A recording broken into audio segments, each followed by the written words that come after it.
की शुरुआत करेंगे। इस वक्त की बड़ी खबर रायपुर से है, जहां एनएचएम कर्मचारियों की हड़ताल खत्म हो गई। स्वास्थ्य मंत्री से मुलाकात के बाद हड़ताल खत्म। सरकार ने मानी एनएचएम कर्मचारियों की 4 मांगे। 31 दिन से हड़ताल पर थे एनएचएम कर्मचारी। काफी ज्यादा लोगों को इससे असर पड़ रहा था, लोगों को समस्याएं बढ़ रही थी। ऐसे में अब एनएचएम कर्मचारियों की हड़ताल के बाद जो मरीज पहुंच रहे हैं उनको सुविधाएं मिलने लगेगी। स्वास्थ्य मंत्री से इन्होंने मुलाकात की। इनकी 11 सूत्री मांगे थी, जिनमें से 4 सूत्री मांगों पर सहमति बनी और हड़ताल खत्म हो गया।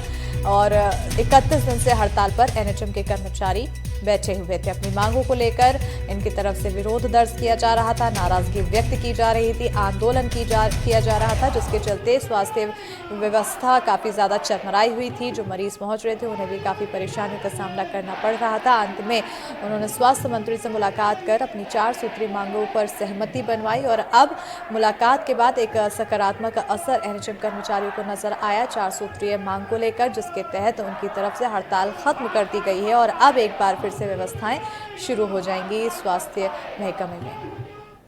जी, माननीय स्वास्थ्य मंत्री जी से बहुत सहजता से मुलाकात हुआ और कल जो बैठक में उन्होंने हमें विश्वास दिलाया था, उस विश्वास पर हम भरोसा कर रहे हैं, क्योंकि एक कदम जैसे वो चाहते थे हमने भी एक कदम बढ़ाया है, एक कदम हमने भी बढ़ाया है संवेदनशीलता का। हमें भरोसा है कि माननीय स्वास्थ्य मंत्री जी जो हमसे वादा किया है और उसका पूरा कराएंगे। हमने उनसे निवेदन भी किया है, हमारे बर्खास्त कर्मचारियों की बहाली के लिए भी निवेदन किया है, माननीय मुख्यमंत्री जी से भी मिलाने का प्रयास किया है। देखिए, उनकी 4 मांगों को हम लोगों ने मान लिया है। जैसा मैंने प्रेस कॉन्फ्रेंस में भी कहा, अभी एनएचएम संघ के पदाधिकारीगण आए हैं और अपना आंदोलन उन्होंने पूरा समाप्त करके सरकार के ऊपर भरोसा करके वो समाप्त किए हैं। उनकी 3 जो और मांगे हैं जिसकी कमेटी बनाए हैं, उसको भी समय सीमा पर हम लोग रिपोर्ट आने के बाद उसको भी लागू करेंगे।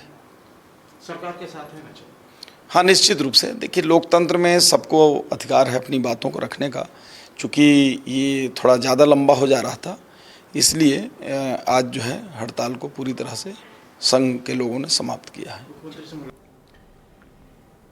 छत्तीसगढ़ में एनएचएम कर्मचारियों की हड़ताल खत्म हो गई है। हड़ताल खत्म होने पर सीएम साया ने भी प्रतिक्रिया दी। हड़ताल खत्म करने को उन्होंने सराहनीय कदम बताया। उन्होंने कहा, हर कर्मचारी हमारे परिवार का हिस्सा है। जायज मांगों के प्रति सरकार संवेदनशील है। जनता का स्वास्थ्य हमारे लिए प्राथमिकता है, विष्णुदेव साय ने कहा। और सब मिलकर छत्तीसगढ़ को बेहतर बनाएंगे, सीएम साय ने कहा।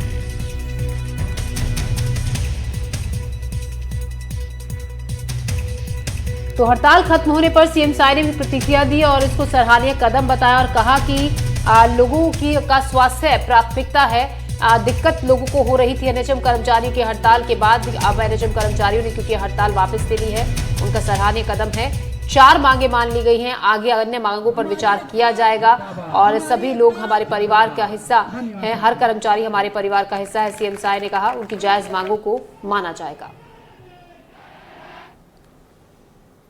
और अब बालोद से खबर है, जहां आंगनबाड़ी कार्यकर्ताओं की हड़ताल। प्रदेश स्तरीय आंदोलन के समर्थन में हड़ताल।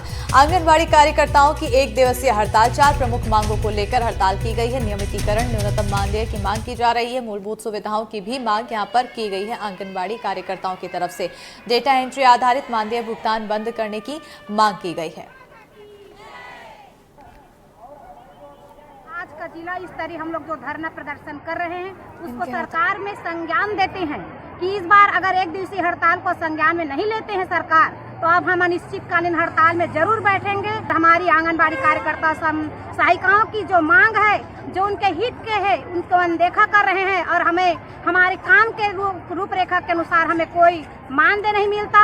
मानदेय के एवज में हमेशा वेतन मान चाहिए और हमारी कार्यकर्ता और सहायिका बहनों को शास्त्रीकरण करना ही होगा। और मध्य प्रदेश और हरियाणा के तर्ज पर जो राज्य सरकार द्वारा कार्यकर्ता सहायता के लिए निर्धारित नई मानदेय की राशि, अन्य सुविधाएं छत्तीसगढ़ में कार्यकर्ता और सहायिकाओं को भी उसी के तर्ज पर दिया जाए। आंगनबाड़ी कर्मियों को सुरक्षा, ईपीएफ पेंशन व अन्य भत्तों का लाभ दिया जाए। रिटायरमेंट की राशि कार्यकर्ता सहायिका को 5 लाख दिया जाए और रिटायरमेंट के 1 महीने के अंदर राशि भुगतान किया जाए।